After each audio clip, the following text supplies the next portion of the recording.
ఘోర ఆగ్రహాగ్ని పుత్రమైన రూపము వీర నారసింహము ప్రళయకాల రుద్రహరుడు సింహమైన కాయం శ్రీచక్రి జయము ఖాయం.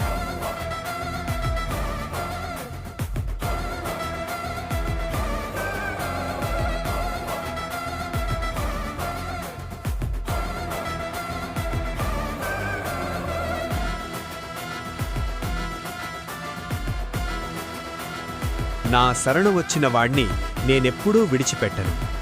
నన్ను నమ్మిన వాణ్ణి ఎవ్వరూ